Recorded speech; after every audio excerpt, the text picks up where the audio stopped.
ಅಂತ್ಯಕ್ರಿಯೆಗೂ ಕೂಡ ಸಿದ್ಧತೆ ಮಾಡ್ಕೊಂಡಿರುವಂಥದ್ದು. ಸೂರ್ಯಾಸ್ತ ಆಗುವ ಒಳಗಾಗಿ ಅಂತ್ಯಕ್ರಿಯೆಯನ್ನು ನೆರವೇರಿಸಬೇಕು ಅಂತ ಹೀಗಾಗಿ ಪ್ಲಾನ್ ಮಾಡ್ಕೊಂಡಿದ್ದಾರೆ. ಅದ್ರ ಜೊತೆಗೆ ಏನು ಭಾನುಪ್ರಕಾಶ್ ಶರ್ಮಾ ಅವರ ವೈದಿಕರ ತಂಡ ಈಗಾಗಲೇ ಒಂದಷ್ಟು ಕೈಂಕರ್ಯಗಳು ಅಂದರೆ ವಿಧಿವಿಧಾನಗಳನ್ನು ಮಾಡೋದಕ್ಕೆ ಸಿದ್ಧತೆ ಆಗ್ತಾ ಇರುವಂಥದ್ದು. ಈಗಾಗಲೇ ಬಂದಿದ್ದಾರೆ. ಮತ್ತೊಂದೆಡೆ ಸರ್ಕಾರಿ ಸಕಲ ಗೌರವಗಳನ್ನು ನೀಡೋದಕ್ಕೂ ಕೂಡ ಈಗಾಗಲೇ ಸಿದ್ಧತೆಯನ್ನು ಮಾಡ್ಕೊಂಡಿರುವಂಥದ್ದು. ಒಂದು ಕಡೆ ಅಧಿಕಾರಿಗಳು ಗಣ್ಯರು ಇಲ್ಲಿ ಬಂದು ಆಗಲೇ ಸೇರ್ತಾ ಇರುವಂಥದ್ದು. ಮತ್ತೊಂದು ಕಡೆ ಮುಂದೆಗಡೆ ಒಂದು ಜರ್ಮನ್ ಟೆಂಟ್ ಹಾಕಿ ವ್ಯವಸ್ಥೆ ಮಾಡಿದ್ದಾರೆ. ಅಲ್ಲಿ ಅಂತಿಮ ದರ್ಶನಕ್ಕೆ ಅವಕಾಶ ಮಾಡಿಕೊಡ್ತಾರೆ. ಸುಮಾರು 4 ಗಂಟೆವರೆಗೂ ಅವಕಾಶ ಮಾಡಿಕೊಡ್ಬೋದು. ಅವರಿಗೆ 10 ಗಂಟೆವರೆಗೆ ಪಾರ್ಥಿವ ಶರೀರ ಬರ್ತದೆ. ಮಧ್ಯಾಹ್ನ 3 ಗಂಟೆವರೆಗೂ ಕೂಡ ಅವಕಾಶ ಮಾಡಿಕೊಡ್ಬೇಕು ಅಂತ ಅಂದುಕೊಂಡಿದ್ರು. ಯಾವಾಗ ಅಂತಿಮ ದರ್ಶನಕ್ಕೆ ಇಲ್ಲಿ ತಡ ಆಗ್ತಾ ಇದೆ, ಜೊತೆಗೆ ಪಾರ್ಥಿವ ಶರೀರ ಬರೋ ತಡ ಆಗ್ತಾ ಇದೆ. ಹಾಗಾಗಿ ಇಲ್ಲೊಂದಷ್ಟು 1 ಅವರ್ 4 ಗಂಟೆವರೆಗೂ ಕೂಡ ಅವಕಾಶ ಮಾಡಿಕೊಡುವಂತ ಸಾಧ್ಯತೆ ಇದೆ. ಅದಾದ ನಂತರ ಅಂತ್ಯಕ್ರಿಯೆ ನೆರವೇರಲಿದೆ. JP sir. ಥ್ಯಾಂಕ್ ಯು ನಿಮ್ಮೆಲ್ಲ ಅಪ್ಡೇಟ್ಸ್ಗೆ. ಎಸ್, ನಮ್ಮ ಆನಂದ್ ಹೇಳಿದ್ ಕರೆಕ್ಟ್. 18 ಕಿಲೋಮೀಟರ್ ಇದೆ. 18 ಕಿಲೋಮೀಟರ್ ನೀವು ಆರಾಮ್ಸೆ ಹೋದ್ರೆ ಅರ್ಧ ಗಂಟೆ. ಬಟ್ ಅರ್ಧ ಗಂಟೆ ಆಗಲ್ವೇ ನೋಡಿ. ಸೊ ಅಭಿವೃದ್ಧಿ ಹರಿಕಾರ. ಈ ರೋಡ್ ಆರಂಭದಲ್ಲಿ ಮಾಡಿದ್ದೀವ್ರೆ, ಡಬಲ್ ರೋಡ್. ಒಂದಿತ್ತು ಸಣ್ಣ ರೋಡ್ ಇತ್ತು, 3 ಗಂಟೆ 4 ಗಂಟೆ ಎಲ್ಲ ಬೇಕಿತ್ತು ಮೈಸೂರಿಂದ ಬರೋದಕ್ಕೆ. ಇದನ್ನು ಡಬಲ್ ರೋಡ್ ಮಾಡ್ತಾರೆ. ಈಗ ದಶಪಥ ರಸ್ತೆ ಆಗಿರ್ಬೋದು, ಅದು ಬೇರೆ ವಿಚಾರ. ಓಕೆ, ಆದರೆ ಆ ಮೂಲ ಐಡಿಯಾ ಸಿ ಪಿ ಯೋಗೇಶ್ವರ್ ಮಾತಾಡ್ತಿದ್ದಾರೆ. ಮಂತ್ರಿಗಳನ್ನ ನಾನು ಭೇಟಿ ಮಾಡಿ ಮೊನ್ನೆ ಚರ್ಚೆ ಮಾಡಿದಾಗ ಅನಿಸ್ತು, ಬಹಳಷ್ಟು ಜನ ಅಭಿಮಾನ ಬೆಳಗವನ್ನು ಪಡೆದಂಥವ್ರು. ನಮ್ಗೆಲ್ಲರಿಗೂ ಆದರ್ಶ. ಇವತ್ತು ಅವ್ನು ಕಳ್ಕೊಂಡಿದ್ದೀವಿ, ನಮ್ಗೆಲ್ಲ ದುಃಖ ಆಗಿದೆ. ಈ ಜನಸ್ತೋಮ ನೋಡಿದ್ರೆ ಅರ್ಥ ಆಗುತ್ತೆ ಅವರ ಜನಪ್ರೀತಿ ಎಷ್ಟಿತ್ತು ಅಂತ ಹೇಳಿ. ಸರ್, SM ಕೃಷ್ಣ ಒಂಥರ ಮಿಂಚಿಂಗ್ ರಾಜಕಾರಣಿ. ನೀವು ಮಿಂಚಿಂಗ್ ರಾಜಕಾರಣಿನೇ. ಅವ್ರ ಡ್ರೆಸ್ ಸೆನ್ಸ್ ಸೂಪರು, ನಿಮ್ ಡ್ರೆಸ್ಸಿಂಗ್ ಸೆನ್ಸ್ ಸೂಪರು. ಯಾವ ರೀತಿ ನೆನ್ಪು ಮಾಡ್ಕೊತೀರ ಅವ್ರನ್ನ? ಈಗ ಅವರು ಯಾವಾಗಲೂ ಕೂಡ ಬೇರೆ ರಾಜಕಾರಣಿಗಿಂತ ವಿಭಿನ್ನವಾಗಿದ್ದವರು. ಅವರು ಸಮಯಕ್ಕೆ ಬಹಳ ಆದ್ಯತೆ ಕೊಡ್ತಾ ಇದ್ರು. ತಾವು ಯಾರು ಭೇಟಿ ಮಾಡ್ಬೇಕಾದ್ರೆ ಟೈಮ್ ತಗೊಂಡು ಭೇಟಿ ಮಾಡಬೇಕಾಗಿತ್ತು. ಶಿಸ್ತುಬದ್ಧವಾದಂಥ ಜೀವನ. ನಮಗೆಲ್ಲ ಆದರ್ಶ ಏನಂತಂದ್ರೆ SM ಕೃಷ್ಣರವರ ನಡೆ ನುಡಿ, ಅವರ ವಿಚಾರಗಳು ಕೂಡ ಅಷ್ಟೇ ಕರಾರುವಾಕಾಗಿ ಇರ್ತಾ ಇದ್ದು. ಹಾಗಾಗಿ ಅವರು ಒಳಗೊಂದು ಹೊರಗೊಂದು ಇರಲಿಲ್ಲ. ಅವರೊಂದು ಇತ್ತೀಚಿನ ನಾನು ಕಂಡಂತ ಒಬ್ಬ ಪ್ರಾಮಾಣಿಕ ರಾಜಕಾರಣಿ. ಅವರ ರಾಜಕೀಯಕ್ಕೆ ಬಂದಾಗ ಅವರು ಶ್ರೀಮಂತರು. ಬಹುಶಃ ರಾಜಕೀಯದ ಕೊನೆ ದಿವಸಗಳಲ್ಲಿ ಅವರು ಬಹಳಷ್ಟು ಆರ್ಥಿಕ ಮುಗ್ಗಟ್ಟನ್ನು ಎದುರಿಸಿದ್ರು ಅಂತ ನನಗೆ ವೈಯಕ್ತಿಕವಾಗಿ ಗೊತ್ತು. ಅಂದರೆ ಅವರು ಪ್ರಾಮಾಣಿಕತೆ ಅಷ್ಟಿತ್ತು. ಹಾಗಾಗಿ ಇವತ್ತು ಅವ್ರನ್ನ ಅಗಲಿಕ್ಕೆ ನಮಗೆಲ್ಲ ನೋವಾಗಿದೆ. ಒಂದು ರೀತಿಯ ನಮಗೆ ಮತ್ತು ಹಳಬರಿಗೆ ಯಾರನ್ನ ನಾವು ಈಗ ಮುಂದೆ ರಾಜಕಾರಣದಲ್ಲಿ ಯಾರನ್ನ ಆದರ್ಶವಾಗಿ ಇಟ್ಕೋಬೇಕು ಅನ್ನೋ ಪ್ರಶ್ನೆ ಬಂದಾಗ SM ಕೃಷ್ಣಗೆ ಸಾಟಿ, ಬೇರೆ ಯಾರು ಇಲ್ಲ. ಸರ್, ಜಾತಿಗೆ ಸೀಮಿತ ಆಗಿ ರಾಜಕಾರಣ ಮಾಡಿದವರಲ್ಲ ಅವರು. ಅಭಿವೃದ್ಧಿಗೆ ಯಾವುದೇ ಬ್ರೇಕ್ ಬೀಳಿಲ್ಲ. ಹೇಗೆ ಆದರ್ಶ ಆಗ್ತಾರೆ? ಈಗ ಅವರು ಕರ್ನಾಟಕವನ್ನ ಒಂದು ಯೂನಿಟ್ ಆಗಿ ನೋಡಿದವರು. ಅವರು ಮುಖ್ಯಮಂತ್ರಿ ಆಗಿದ್ದಾಗ ಅವರು ತೆಗೆದುಕೊಂಡಂತ ಹಲವಾರು ರಾಜಕೀಯ ನಿಲುವು. ಉತ್ತರ ಕರ್ನಾಟಕದ ನೀರಾವರಿಗೆ ಹೆಚ್ಚಿಗೆ ಹಣ ಕೊಟ್ಟರು ಅಂತೇಳಿ ನನ್ನ ಜೊತೆಯಲ್ಲೇ ಪ್ರಯಾಣ ಮಾಡಿದಂತೆ HK ಪಾಟೀಲ್ ಹೇಳ್ತಾ ಇದ್ರು. ಕೃಷ್ಣಗೆ ಬಹಳ ದುಡ್ಡು ಕೊಟ್ಟರು, ನನಗೆಲ್ಲ ಪ್ರೋತ್ಸಾಹ ಕೊಟ್ಟರು, ಕೃಷ್ಣ ಅವ್ರಿಗೆ ಕಂಡೀಲ್ ಒರೆಸ್ಬೇಕು ಅಂತ ಆಸೆ ಇತ್ತು, ಕೃಷ್ಣಾ ನದಿ ನೀರನ್ನ ಸದ್ಬಳಕೆ ಮಾಡ್ಕೋಬೇಕು ಒತ್ತು ಕೊಟ್ರು ಅಂತ ಅವ್ರು ಹೇಳ್ತಾ ಇದ್ರು. ಹಾಗಾಗಿ ಅವ್ರ ರಾಜಕಾರಣದಲ್ಲಿ ಸಮಾಜ ಮುಖ್ಯವಾಗಿ ಕೆಲಸ ಮಾಡಿದ್ರು. ಹೆಣ್ಮಕ್ಳ ಬಗ್ಗೆ ಅವ್ರಿಗೆ ವಿಶೇಷವಾದಂತ ಗೌರವ ಇತ್ತು. ಸ್ತ್ರೀ ಶಕ್ತಿ ಸಂಘಗಳನ್ನ ಅವತ್ತಿನ ಕಾಲದ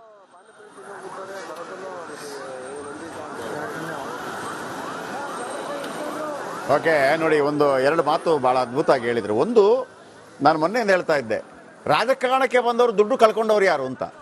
SM ಕೃಷ್ಣ ಆ ಲೆಕ್ಕದಲ್ಲಿ ನೋಡಿದ್ರೆ ದುಡ್ಡು ಮಾಡಿಲ್ಲ.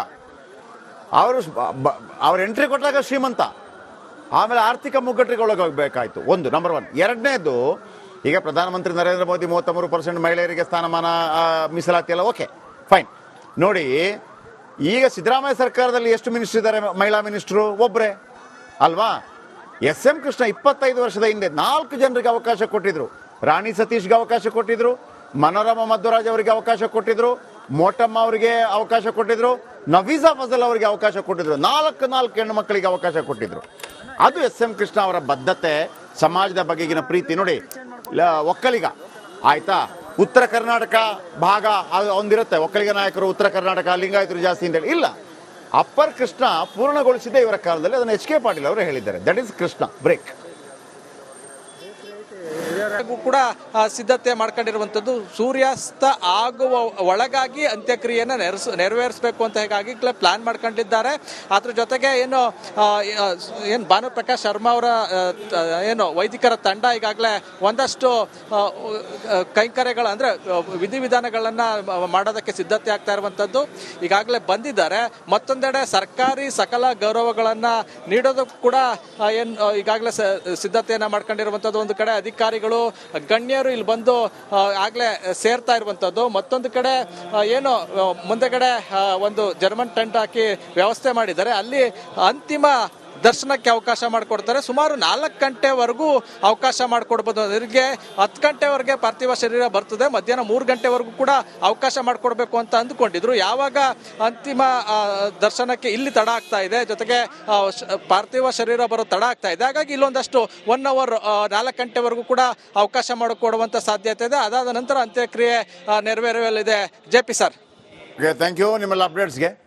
ಎಸ್, ನಮ್ಮ ಆನಂದ್ ಹೇಳಿದ್ ಕರೆಕ್ಟ್. 18 ಕಿಲೋಮೀಟರ್ ಇದೆ. 18 ಕಿಲೋಮೀಟರ್ ನೀವು ಆರಾಮ್ಸೆ ಹೋದ್ರೆ ಅರ್ಧ ಗಂಟೆ, ಬಟ್ ಅರ್ಧ ಗಂಟೆ ಆಗಲ್ವೇ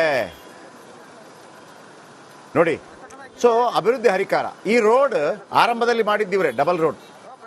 ಒಂದಿತ್ತು ಸಣ್ಣ ರೋಡ್ ಇತ್ತು, 3 ಗಂಟೆ 4 ಗಂಟೆ ಎಲ್ಲ ಬೇಕಿತ್ತು ಮೈಸೂರಿಂದ ಬರೋದಕ್ಕೆ. ಇದನ್ನ ಡಬಲ್ ರೋಡ್ ಮಾಡ್ತಾರೆ. ಈಗ ದಶಪಥ ರಸ್ತೆ ಆಗಿರ್ಬೋದು, ಅದು ಬೇರೆ ವಿಚಾರ. ಓಕೆ, ಆದರೆ ಆ ಮೂಲ ಐಡಿಯಾ ಸಿಪಿ ಯೋಗೇಶ್ವರ್ ಮಾತಾಡ್ತಿದ್ದಾರೆ. ಮಂತ್ರಿಗಳನ್ನ ನಾನು ಭೇಟಿ ಮಾಡಿ ನಿನ್ನೆ ಮೊನ್ನೆ ಚರ್ಚೆ ಮಾಡಿದಾಗ ಅನಿಸ್ತು, ಬಹಳಷ್ಟು ಜನ ಅಭಿಮಾನ ಬೆಳಗವನ್ನು ಪಡೆದಂಥವ್ರು. ನಮ್ಗೆಲ್ಲರಿಗೂ ಆದರ್ಶ. ಇವತ್ತು ಅವ್ನು ಕಳ್ಕೊಂಡಿದ್ದೀವಿ, ನಮ್ಗೆಲ್ಲ ದುಃಖ ಆಗಿದೆ. ಈ ಜನಸ್ತೋಮ ನೋಡಿದ್ರೆ ಅರ್ಥ ಆಗುತ್ತೆ ಅವರ ಜನಪ್ರೀತಿ ಎಷ್ಟಿತ್ತು ಅಂತ ಹೇಳಿ. ಸರ್, SM ಕೃಷ್ಣ ಒಂಥರ ಮಿಂಚಿಂಗ್ ರಾಜಕಾರಣಿ, ನೀವು ಮಿಂಚಿಂಗ್ ರಾಜಕಾರಣಿನೇ. ಅವ್ರ ಡ್ರೆಸ್ ಸೆನ್ಸ್ ಸೂಪರು, ನಿಮ್ ಡ್ರೆಸ್ಸಿಂಗ್ ಸೆನ್ಸ್ ಸೂಪರು.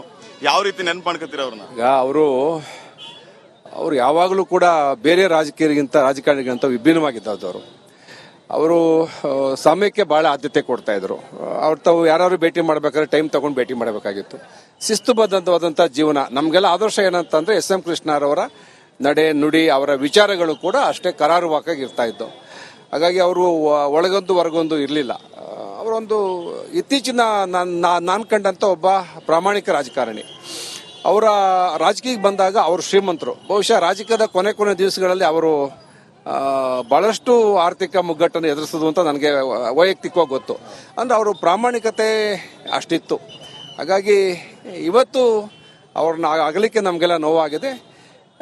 ಒಂದು ರೀತಿಯ ನಮಗೆ ಮತ್ತು ಹಳಬರಿಗೆ ಯಾರನ್ನ ನಾವು ಈಗ ಮುಂದೆ ರಾಜಕಾರಣದಲ್ಲಿ ಯಾರನ್ನ ಆದರ್ಶವಾಗಿ ಇಟ್ಕೋಬೇಕು ಅನ್ನೋ ಪ್ರಶ್ನೆ ಬಂದಾಗ SM ಕೃಷ್ಣಗೆ ಸಾಟಿ, ಬೇರೆ ಯಾರು ಇಲ್ಲ. ಸರ್, ಜಾತಿಗೆ ಸೀಮಿತ ಆಗಿ ರಾಜಕಾರಣ ಮಾಡಿದವರಲ್ಲ ಅವರು. ಅಭಿವೃದ್ಧಿಗೆ ಯಾವುದೇ ಬ್ರೇಕ್ ಬೀಳಿಲ್ಲ.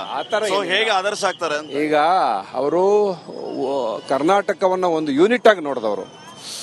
ಅವರು ಮುಖ್ಯಮಂತ್ರಿ ಆಗಿದ್ದಾಗ ಅವರು ತೆಗೆದುಕೊಂಡಂತ ಹಲವಾರು ರಾಜಕೀಯ ನಿಲುವು. ಉತ್ತರ ಕರ್ನಾಟಕದ ನೀರಾವರಿಗೆ ಹೆಚ್ಚಿಗೆ ಹಣ ಕೊಟ್ಟರು ಅಂತೇಳಿ ನನ್ನ ಜೊತೆಯಲ್ಲೇ ಪ್ರಯಾಣ ಮಾಡಿದಂತೆ HK ಪಾಟೀಲ್ ಹೇಳ್ತಾ ಇದ್ರು.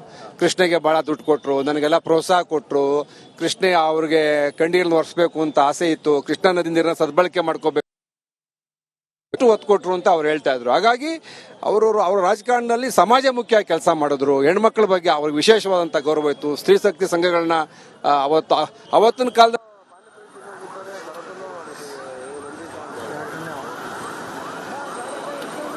ಓಕೆ ನೋಡಿ, 2 ಮಾತು ಬಹಳ ಅದ್ಭುತವಾಗಿ ಹೇಳಿದ್ರು. ಒಂದು, ನಾನು ಮೊನ್ನೆಯಿಂದ ಹೇಳ್ತಾ ಇದ್ದೆ, ರಾಜಕಾರಣಕ್ಕೆ ಬಂದವರು ದುಡ್ಡು ಕಳ್ಕೊಂಡವ್ರು ಯಾರು ಅಂತ. SM ಕೃಷ್ಣ ಆ ಲೆಕ್ಕದಲ್ಲಿ ನೋಡಿದ್ರೆ ದುಡ್ಡು ಮಾಡಿಲ್ಲ. ಅವ್ರ ಎಂಟ್ರಿ ಕೊಟ್ಟಾಗ ಶ್ರೀಮಂತ, ಆಮೇಲೆ ಆರ್ಥಿಕ ಮುಗ್ಗಟ್ಟಿಗೊಳಗಾಗಬೇಕಾಯ್ತು. ಒಂದು ನಂಬರ್ 1. ಎರಡನೇದು, ಈಗ ಪ್ರಧಾನಮಂತ್ರಿ ನರೇಂದ್ರ ಮೋದಿ 33% ಮಹಿಳೆಯರಿಗೆ ಸ್ಥಾನಮಾನ ಮೀಸಲಾತಿ ಎಲ್ಲ ಓಕೆ ಫೈನ್. ನೋಡಿ, ಈಗ ಸಿದ್ದರಾಮಯ್ಯ ಸರ್ಕಾರದಲ್ಲಿ ಎಷ್ಟು ಮಿನಿಸ್ಟರ್ ಇದ್ದಾರೆ? ಮಹಿಳಾ ಮಿನಿಸ್ಟ್ರು ಒಬ್ಬರೇ ಅಲ್ವಾ? SM ಕೃಷ್ಣ 25 ವರ್ಷದ ಹಿಂದೆ 4 ಜನರಿಗೆ ಅವಕಾಶ ಕೊಟ್ಟಿದ್ರು. ರಾಣಿ ಸತೀಶ್ಗೆ ಅವಕಾಶ ಕೊಟ್ಟಿದ್ರು, ಮನೋರಮಾ ಮಧ್ವರಾಜ್ ಅವರಿಗೆ ಅವಕಾಶ ಕೊಟ್ಟಿದ್ರು, ಮೋಟಮ್ಮ ಅವರಿಗೆ ಅವಕಾಶ ಕೊಟ್ಟಿದ್ರು, ನವೀಜಾ ಫಜಲ್ ಅವರಿಗೆ ಅವಕಾಶ ಕೊಟ್ಟಿದ್ರು. 4 ಹೆಣ್ಣು ಮಕ್ಕಳಿಗೆ ಅವಕಾಶ ಕೊಟ್ಟಿದ್ರು. ಅದು SM ಕೃಷ್ಣ ಅವರ ಬದ್ಧತೆ, ಸಮಾಜದ ಬಗೆಗಿನ ಪ್ರೀತಿ. ನೋಡಿ, ಒಕ್ಕಲಿಗ ಆಯ್ತಾ, ಉತ್ತರ ಕರ್ನಾಟಕ ಭಾಗ ಒಂದಿರುತ್ತೆ, ಒಕ್ಕಲಿಗ ನಾಯಕರು ಉತ್ತರ ಕರ್ನಾಟಕ, ಲಿಂಗಾಯತರು ಜಾಸ್ತಿ ಅಂತೇಳಿ ಇಲ್ಲ. ಅಪ್ಪರ್ ಕೃಷ್ಣ ಪೂರ್ಣಗೊಳಿಸಿದೆ ಇವರ ಕಾಲದಲ್ಲಿ. ಅದನ್ನು HK ಪಾಟೀಲ್ ಅವರು ಹೇಳಿದ್ದಾರೆ. That is Krishna break. ಕೂಡ ಸಿದ್ಧತೆ ಮಾಡ್ಕೊಂಡಿರುವಂತದ್ದು ಸೂರ್ಯಾಸ್ತ ಆಗುವ ಒಳಗಾಗಿ ಅಂತ್ಯಕ್ರಿಯೆಯನ್ನು ನೆರವೇರಿಸಬೇಕು ಅಂತ ಹೀಗಾಗಿ ಪ್ಲಾನ್ ಮಾಡ್ಕೊಂಡಿದ್ದಾರೆ. ಅದ್ರ ಜೊತೆಗೆ ಏನು ಭಾನುಪ್ರಕಾಶ್ ಶರ್ಮಾ ಅವರ ಏನು ವೈದಿಕರ ತಂಡ ಈಗಾಗಲೇ ಒಂದಷ್ಟು ಕೈಂಕರ್ಯಗಳು ಅಂದ್ರೆ ವಿಧಿವಿಧಾನಗಳನ್ನ ಮಾಡೋದಕ್ಕೆ ಸಿದ್ಧತೆ ಆಗ್ತಾ ಇರುವಂತದ್ದು ಈಗಾಗಲೇ ಬಂದಿದ್ದಾರೆ. ಮತ್ತೊಂದೆಡೆ ಸರ್ಕಾರಿ ಸಕಲ ಗೌರವಗಳನ್ನ ನೀಡೋದಕ್ಕೂ ಕೂಡ ಈಗಾಗಲೇ ಸಿದ್ಧತೆಯನ್ನ ಮಾಡ್ಕೊಂಡಿರುವಂತದ್ದು. ಒಂದು ಕಡೆ ಅಧಿಕಾರಿಗಳು ಗಣ್ಯರು ಇಲ್ಲಿ ಬಂದು ಆಗ್ಲೇ ಸೇರ್ತಾ ಇರುವಂತದ್ದು. ಮತ್ತೊಂದು ಕಡೆ ಏನು ಮುಂದೆಗಡೆ ಒಂದು ಜರ್ಮನ್ ಟೆಂಟ್ ಹಾಕಿ ವ್ಯವಸ್ಥೆ ಮಾಡಿದ್ದಾರೆ. ಅಲ್ಲಿ ಅಂತಿಮ ದರ್ಶನಕ್ಕೆ ಅವಕಾಶ ಮಾಡಿಕೊಡ್ತಾರೆ. ಸುಮಾರು 4 ಗಂಟೆವರೆಗೂ ಅವಕಾಶ ಮಾಡಿಕೊಡ್ಬೋದು. ಅದರಿಗೆ 10 ಗಂಟೆವರೆಗೆ ಪಾರ್ಥಿವ ಶರೀರ ಬರ್ತದೆ. ಮಧ್ಯಾಹ್ನ 3 ಗಂಟೆವರೆಗೂ ಕೂಡ ಅವಕಾಶ ಮಾಡಿಕೊಡ್ಬೇಕು ಅಂತ ಅಂದುಕೊಂಡಿದ್ರು. ಯಾವಾಗ ಅಂತಿಮ ದರ್ಶನಕ್ಕೆ ಇಲ್ಲಿ ತಡ ಆಗ್ತಾ ಇದೆ, ಜೊತೆಗೆ ಪಾರ್ಥಿವ ಶರೀರ ಬರೋ ತಡ ಆಗ್ತಾ ಇದೆ. ಹಾಗಾಗಿ ಇಲ್ಲೊಂದಷ್ಟು 1 ಅವರ್ 4 ಗಂಟೆವರೆಗೂ ಕೂಡ ಅವಕಾಶ ಮಾಡಿಕೊಡುವಂತ ಸಾಧ್ಯತೆ ಇದೆ. ಅದಾದ ನಂತರ ಅಂತ್ಯಕ್ರಿಯೆ ನೆರವೇರಲಿದೆ. JP sir. ಥ್ಯಾಂಕ್ ಯು ನಿಮ್ಮೆಲ್ಲ ಅಪ್ಡೇಟ್ಸ್ಗೆ. ಎಸ್, ನಮ್ಮ ಆನಂದ್ ಹೇಳಿದ್ ಕರೆಕ್ಟ್. 18 ಕಿಲೋಮೀಟರ್ ಇದೆ. 18 ಕಿಲೋಮೀಟರ್ ನೀವು ಆರಾಮ್ಸೆ ಹೋದ್ರೆ ಅರ್ಧ ಗಂಟೆ, ಬಟ್ ಅರ್ಧ ಗಂಟೆ ಆಗಲ್ವೇ ನೋಡಿ. ಸೊ ಅಭಿವೃದ್ಧಿ ಹರಿಕಾರ ಈ ರೋಡ್ ಆರಂಭದಲ್ಲಿ ಮಾಡಿದ್ದೀವ್ರೆ, ಡಬಲ್ ರೋಡ್. ಒಂದಿತ್ತು ಸಣ್ಣ ರೋಡ್ ಇತ್ತು, 3 ಗಂಟೆ 4 ಗಂಟೆ ಎಲ್ಲ ಬೇಕಿತ್ತು ಮೈಸೂರಿಂದ ಬರೋದಕ್ಕೆ. ಇದನ್ನು ಡಬಲ್ ರೋಡ್ ಮಾಡ್ತಾರೆ. ಈಗ ದಶಪಥ ರಸ್ತೆ ಆಗಿರ್ಬೋದು, ಅದು ಬೇರೆ ವಿಚಾರ, ಓಕೆ. ಆದರೆ ಆ ಮೂಲ ಐಡಿಯಾ ಸಿ ಪಿ ಯೋಗೇಶ್ವರ್ ಮಾತಾಡ್ತಿದ್ದಾರೆ. ಮಂತ್ರಿಗಳನ್ನ ನಾನು ಭೇಟಿ ಮಾಡಿ ಮೊನ್ನೆ ಚರ್ಚೆ ಮಾಡಿದಾಗ ಅನಿಸ್ತು, ಬಹಳಷ್ಟು ಜನ ಅಭಿಮಾನ ಬೆಳಗವನ್ನು ಪಡೆದಂಥವ್ರು. ನಮ್ಗೆಲ್ಲರಿಗೂ ಆದರ್ಶ. ಇವತ್ತು ಅವ್ನು ಕಳ್ಕೊಂಡಿದ್ದೀವಿ, ನಮ್ಗೆಲ್ಲ ದುಃಖ ಆಗಿದೆ. ಈ ಜನಸ್ತೋಮ ನೋಡಿದ್ರೆ ಅರ್ಥ ಆಗುತ್ತೆ ಅವರ ಜನಪ್ರೀತಿ ಎಷ್ಟಿತ್ತು ಅಂತ ಹೇಳಿ. ಸರ್, SM ಕೃಷ್ಣ ಒಂಥರ ಮಿಂಚಿಂಗ್ ರಾಜಕಾರಣಿ. ನೀವು ಮಿಂಚಿಂಗ್ ರಾಜಕಾರಣಿನೇ. ಅವ್ರ ಡ್ರೆಸ್ ಸೆನ್ಸ್ ಸೂಪರು, ನಿಮ್ ಡ್ರೆಸ್ಸಿಂಗ್ ಸೆನ್ಸ್ ಸೂಪರು. ಯಾವ ರೀತಿ ನೆನ್ಪು ಮಾಡ್ಕೊತೀರ ಅವ್ರನ್ನ? ಈಗ ಅವರು ಯಾವಾಗಲೂ ಕೂಡ ಬೇರೆ ರಾಜಕಾರಣಿಗಿಂತ ವಿಭಿನ್ನವಾಗಿದ್ದವರು. ಅವರು ಸಮಯಕ್ಕೆ ಬಹಳ ಆದ್ಯತೆ ಕೊಡ್ತಾ ಇದ್ರು. ತಾವು ಯಾರು ಭೇಟಿ ಮಾಡ್ಬೇಕಾದ್ರೆ ಟೈಮ್ ತಗೊಂಡು ಭೇಟಿ ಮಾಡಬೇಕಾಗಿತ್ತು. ಶಿಸ್ತುಬದ್ಧವಾದಂಥ ಜೀವನ. ನಮಗೆಲ್ಲ ಆದರ್ಶ ಏನಂತಂದ್ರೆ SM ಕೃಷ್ಣರವರ ನಡೆ ನುಡಿ, ಅವರ ವಿಚಾರಗಳು ಕೂಡ ಅಷ್ಟೇ ಕರಾರುವಾಕಾಗಿ ಇರ್ತಾ ಇದ್ದು. ಹಾಗಾಗಿ ಅವರು ಒಳಗೊಂದು ಹೊರಗೊಂದು ಇರಲಿಲ್ಲ. ಅವರೊಂದು ಇತ್ತೀಚಿನ ನಾನು ಕಂಡಂತ ಒಬ್ಬ ಪ್ರಾಮಾಣಿಕ ರಾಜಕಾರಣಿ. ಅವರ ರಾಜಕೀಯಕ್ಕೆ ಬಂದಾಗ ಅವರು ಶ್ರೀಮಂತರು. ಬಹುಶಃ ರಾಜಕೀಯದ ಕೊನೆ ದಿವಸಗಳಲ್ಲಿ ಅವರು ಬಹಳಷ್ಟು ಆರ್ಥಿಕ ಮುಗ್ಗಟ್ಟನ್ನು ಎದುರಿಸೋದು ಅಂತ ನನಗೆ ವೈಯಕ್ತಿಕವಾಗಿ ಗೊತ್ತು. ಅಂದರೆ ಅವರು ಪ್ರಾಮಾಣಿಕತೆ ಅಷ್ಟಿತ್ತು. ಹಾಗಾಗಿ ಇವತ್ತು ಅವ್ರನ್ನ ಅಗಲಿಕ್ಕೆ ನಮಗೆಲ್ಲ ನೋವಾಗಿದೆ. ಒಂದು ರೀತಿಯ ನಮಗೆ ಮತ್ತು ಹಳಬರಿಗೆ ಯಾರನ್ನ ನಾವು ಈಗ ಮುಂದೆ ರಾಜಕಾರಣದಲ್ಲಿ ಯಾರನ್ನ ಆದರ್ಶವಾಗಿ ಇಟ್ಕೋಬೇಕು ಅನ್ನೋ ಪ್ರಶ್ನೆ ಬಂದಾಗ SM ಕೃಷ್ಣಗೆ ಸಾಟಿ ಬೇರೆ ಯಾರು ಇಲ್ಲ. ಸರ್, ಜಾತಿಗೆ ಸೀಮಿತ ಆಗಿ ರಾಜಕಾರಣ ಮಾಡಿದವರಲ್ಲ ಅವರು. ಅಭಿವೃದ್ಧಿಗೆ ಯಾವುದೇ ಬ್ರೇಕ್ ಬೀಳಿಲ್ಲ. ಹೇಗೆ ಆದರ್ಶ ಆಗ್ತಾರೆ? ಈಗ ಅವರು ಕರ್ನಾಟಕವನ್ನ ಒಂದು ಯೂನಿಟ್ ಆಗಿ ನೋಡಿದವರು. ಅವರು ಮುಖ್ಯಮಂತ್ರಿ ಆಗಿದ್ದಾಗ ಅವರು ತೆಗೆದುಕೊಂಡಂತ ಹಲವಾರು ರಾಜಕೀಯ ನಿಲುವು. ಉತ್ತರ ಕರ್ನಾಟಕದ ನೀರಾವರಿಗೆ ಹೆಚ್ಚಿಗೆ ಹಣ ಕೊಟ್ಟರು ಅಂತೇಳಿ ನನ್ನ ಜೊತೆಯಲ್ಲೇ ಪ್ರಯಾಣ ಮಾಡಿದಂತೆ HK ಪಾಟೀಲ್ ಹೇಳ್ತಾ ಇದ್ರು. ಕೃಷ್ಣಗೆ ಬಹಳ ದುಡ್ಡು ಕೊಟ್ಟರು, ನನಗೆಲ್ಲ ಪ್ರೋತ್ಸಾಹ ಕೊಟ್ಟರು, ಕೃಷ್ಣ ಅವ್ರಿಗೆ ಕಂಡೀಲ್ ಒರೆಸ್ಬೇಕು ಅಂತ ಆಸೆ ಇತ್ತು, ಕೃಷ್ಣಾ ನದಿ ನೀರನ್ನ ಸದ್ಬಳಕೆ ಮಾಡ್ಕೋಬೇಕು ಒತ್ತು ಕೊಟ್ರು ಅಂತ ಅವ್ರು ಹೇಳ್ತಾ ಇದ್ರು. ಹಾಗಾಗಿ ಅವ್ರ ರಾಜಕಾರಣದಲ್ಲಿ ಸಮಾಜ ಮುಖ್ಯ ಕೆಲಸ ಮಾಡಿದ್ರು. ಹೆಣ್ಮಕ್ಳ ಬಗ್ಗೆ ಅವ್ರಿಗೆ ವಿಶೇಷವಾದಂತ ಗೌರವ ಇತ್ತು. ಸ್ತ್ರೀ ಶಕ್ತಿ ಸಂಘಗಳನ್ನ ಅವತ್ತಿನ ಕಾಲದ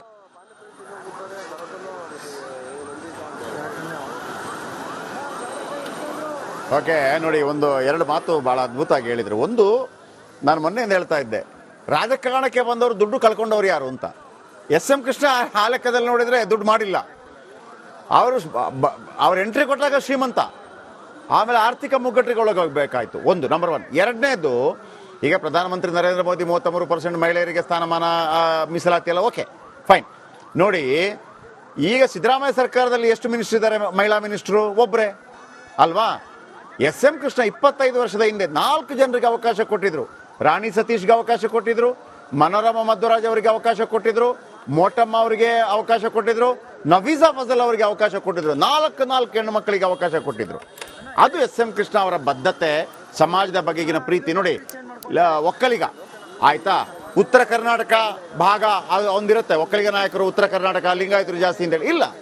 ಅಪ್ಪರ್ ಕೃಷ್ಣ ಪೂರ್ಣಗೊಳಿಸಿದೆ ಇವರ ಕಾಲದಲ್ಲಿ. ಅದನ್ನು HK ಪಾಟೀಲ್ ಅವರು ಹೇಳಿದ್ದಾರೆ. That is Krishna. ಬ್ರೇಕ್.